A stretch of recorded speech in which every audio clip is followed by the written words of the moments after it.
The process of applying for naturalisation was probably even more difficult than indefinite leave to remain. We're at the point now where I've finished my 5-year span on the Tier 2 visa. I've now applied to become, to have an indefinite leave to remain, and I thought that at that point, when I do go on to become a British citizen, that it would be easy peasy at that point. No, it bloody wasn't. Your indefinite leave to remain, your permanent residency in the UK becomes invalid from the moment you become a British citizen. So if you do not have a passport that allows you to leave the UK, you cannot go anywhere. I mean, you can go, but you will not be able to come back in. I've applied for maybe like 7 UK visas in the 11-year time or span that I've been living in the UK. They've been asking me the same questions about my mother and my father. They've been asking me the same questions about where I was born. You guys already know me. You know what's up. You know everything about me at this point. Like, I just did this 3 months ago. Why are you asking me now? Why are you asking me again? So that's something, again, that you need to be aware of. Hi, my name is Kacha as always. Today I'm talking about this bad boy here. It's about getting a British passport.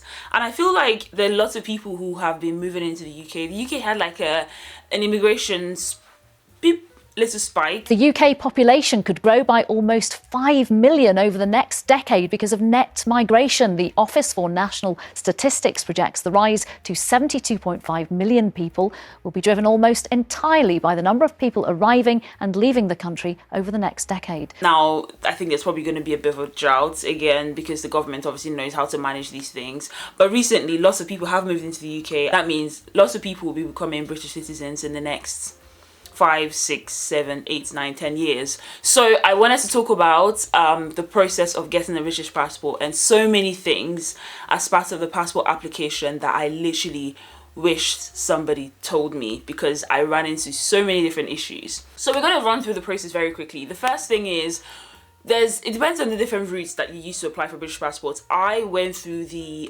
indefinite leave to remain route, which came after my Tier 2 visas. You need to be on a Tier 2 visa for 5 years before you can apply for indefinite leave to remain in the UK, which is also known as a permanent residency, which is at that point where you no longer need to apply visas. For some people, they were given this 5-year visa in one block. So, hey, there you go, there's a 5-year visa. And for some other people, they were given a 3-year visa, which is me, 3-year visa first, and then you apply for another 2-year visa, and then you apply for indefinite leave to remain. I hope that makes sense. So it's 2 different options there. One full 5-year visa versus a 3 and a 2. Yeah. So I had the 3 and a 2, as I've just said, and then after that, I applied for indefinite leave to remain. I was under the impression that because of how rigorous or how much, it's also very expensive. We're going to talk about money a little bit later, but because of the level of information that I've been having to give, I've applied for maybe like 7 UK visas in the 11-year time or span that I've been living in the UK. They've been asking me the same questions about my mother and my father. They've been asking me the same questions about where I was born. They've been asking me the same questions about every single thing. So I thought, you know, we're at the point now where I've finished my 5-year span on the Tier 2 visa.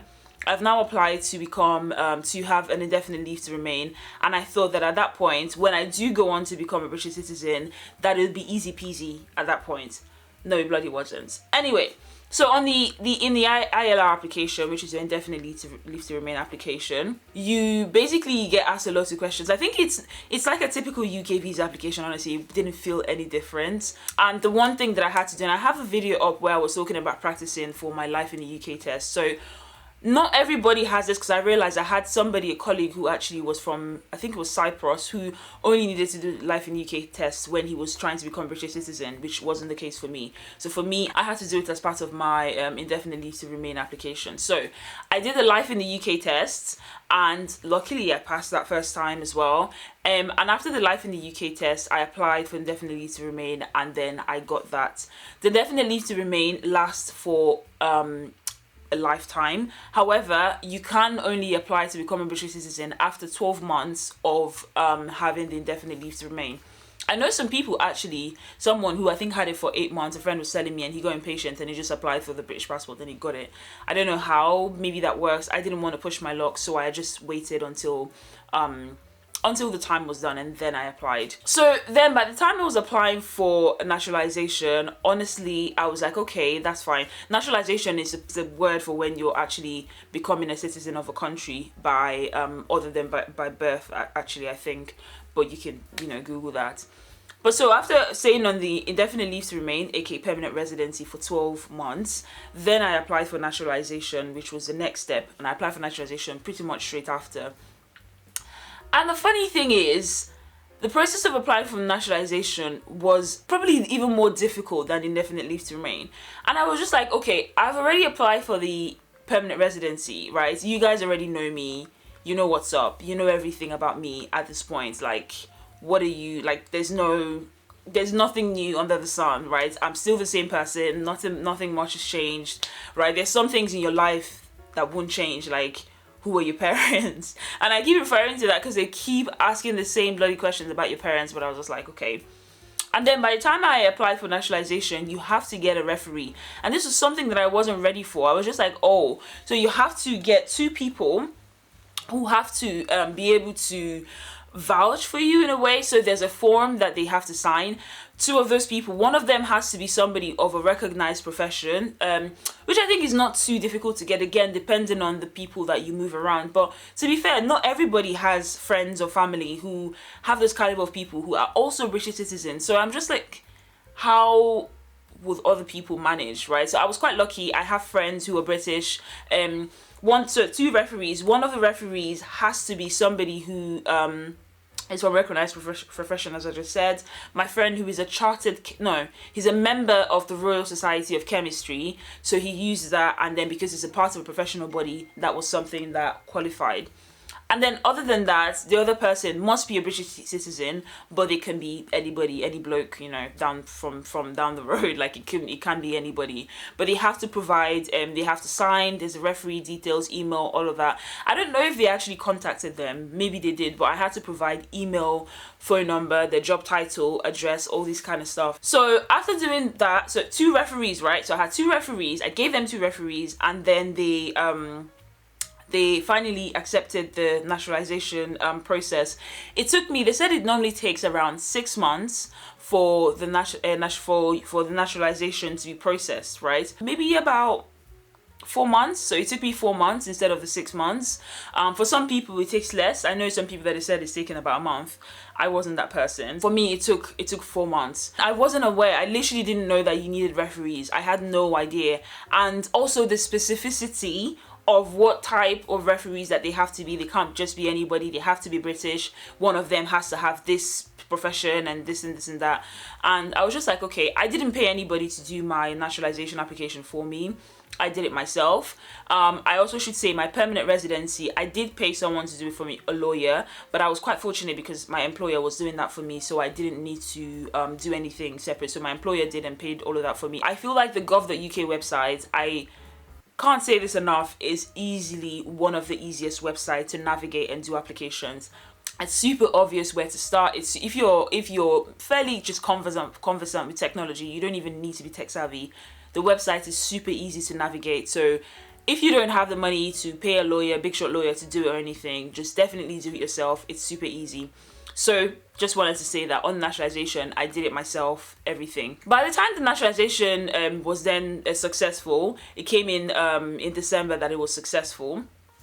I was like, rah, okay, fantastic. Let me go ahead and apply, because they said now, after the naturalization, you now have to apply to attend a ceremony. Now, the naturalization ceremony is free, right? If you attend the public one where you and a bunch of strangers, which is totally fine to me, will do the swear allegiance to the king, right? To His Majesty. No problem, that's fine. Okay.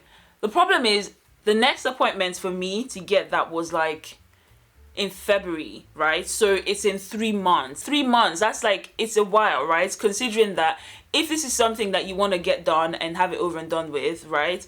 You've already done the 4 months, maybe if you're lucky 6 months. Some people even longer, a year wait for the naturalization after being on the ILR. After doing that, then you have to wait this long also for a group ceremony. However, obviously, we live in a capitalist society. Let's not even be around the bush. So, generally speaking, I asked, okay, is there any other quicker appointment that I can get? And luckily there was a private one, a private ceremony that you can do where you only you will go into the place and do that. The price for that is £140. I'll just say that now. 136 to be specific that I paid. So I was like, okay, sure, that's fine. I'll just pay the money. Let me just go and get this over and done with. So I went in and then I did the ceremony, right? And that was complete. You have to, there's the flags, and you swear allegiance to the king, which some people have an issue with. If you have an issue with the royal family, all of that stuff, that's not the point of this video. I don't really mind. It doesn't bother me that I have to swear allegiance to the king. I feel like if it was, I don't know, whatever year, you probably do that. It doesn't bother me. But if it bothers you, sorry, you have to do that. Anyway, so you have to swear that you're going to be a good citizen, blah, blah, blah, blah, blah. And then they play the anthem. They have to play the anthem as part of the ceremony. It is kind of cute. But the audio was really bad. I'm just going to say, you guys need to get a better speaker, because the audio was horrendous. But anyway, that aside. So now that you've done that, the problem is, at that point, I thought, oh, okay, I'm done. Let me just go tick a box and then they will give me a passport. And the funny thing is, it still isn't that simple. It still isn't. Like, this is like a process of seeing, where like those Disney films where you like have to like slay the dragon and like kill this and kill that so you can get to the princess.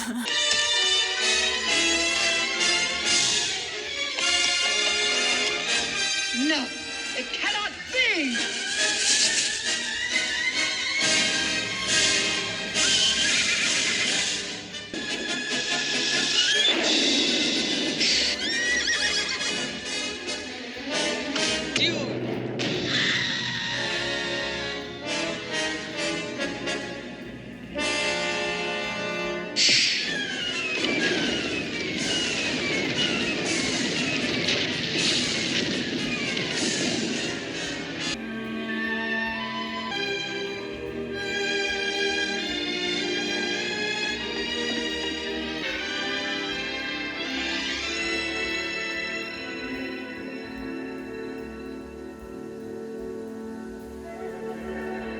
The passport is a princess, and it's like, how much patience, how much strength, how much money, how much energy, how much emotional pain can you go through, right?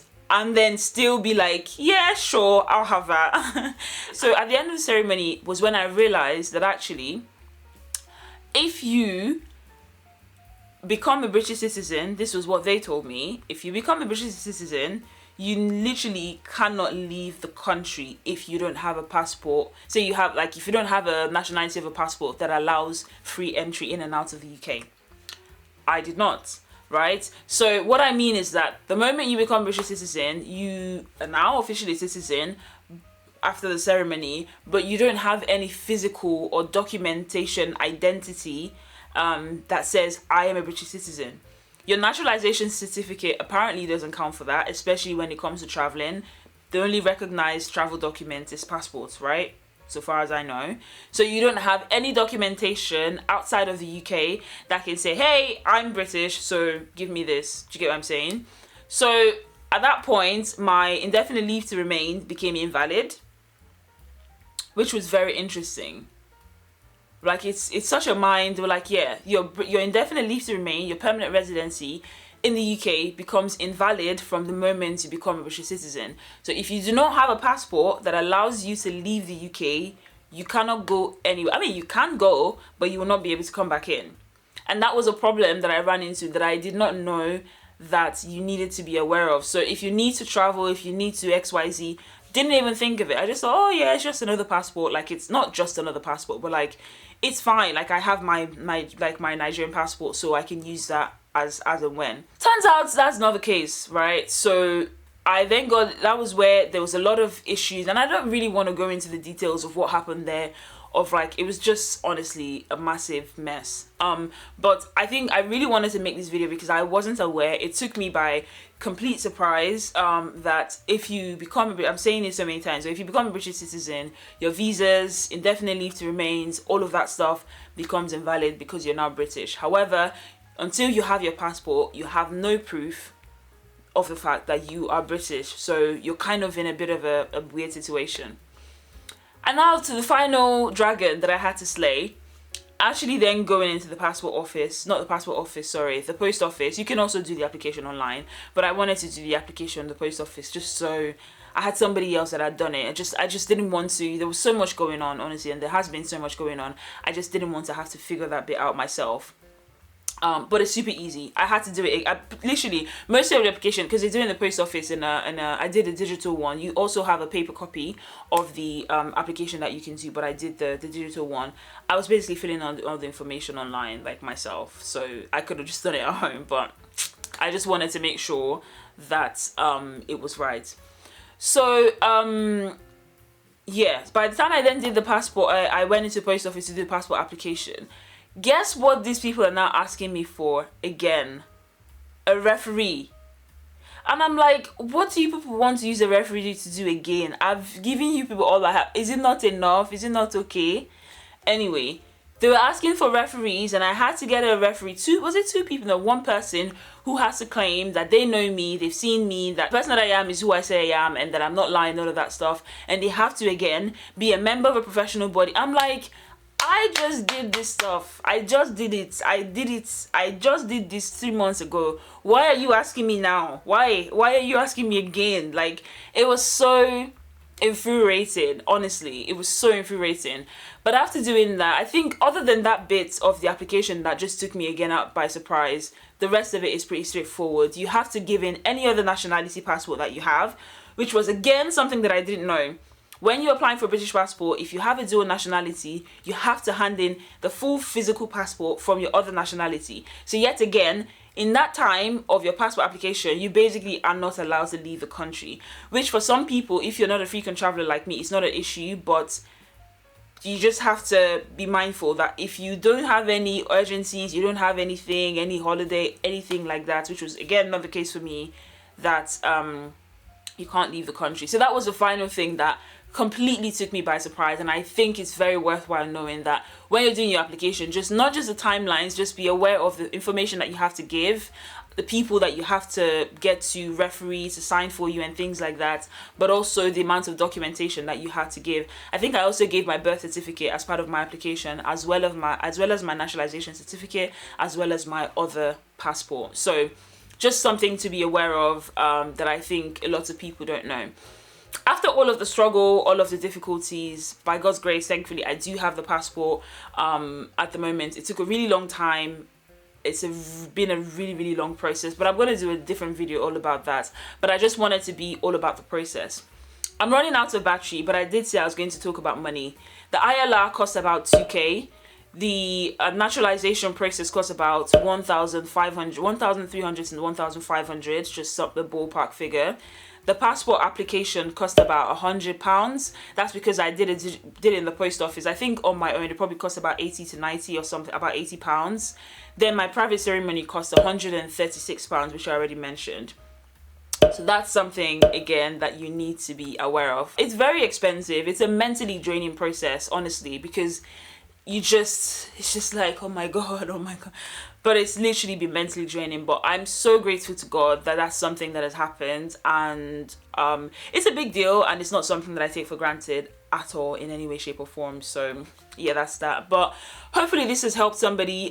If you're becoming British anytime soon, congratulations. But these are some of the things that I wanted people to watch, be aware of, to know about, so they don't get taken unawares by it like I did. So hopefully this has helped you out. If you have any questions at all whatsoever, please feel free, I can't speak, to drop me a question, and I'll of course answer where I can. But the gov.uk website is a plug. It's not beautiful like aesthetically, but whoever are the people, the team behind that website are doing a fantastic job at maintaining the information, making it easy to apply. It's just unfortunate that the things that they actually ask you to provide, they might, like, it's just crazy, but the actual application and putting it in is fairly straightforward. So if you don't have the money to pay for lawyers, you don't have to pay for any lawyers to do it yourself.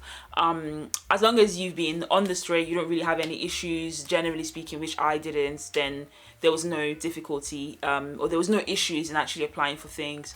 Anyway, that's been me. Thank you so much for watching this video, and I shall see you somewhere in this space sometime soon. Bye bye. I actually need to film a YouTube video right now. I put some makeup on my face. I realized actually I'm gonna move this camera. My tripod is so bad, and this is how I lost my other camera. And for some reason that I cannot understand, I'm still managing it. I'm like, did it cost you? Why am I still trying to manage something that is completely broken? I feel like there's probably a metaphor in there for how I behave around a lot of other things. Like, why? I'm such a manager. Manage, and I'm like, sometimes you need to let some things go, okay?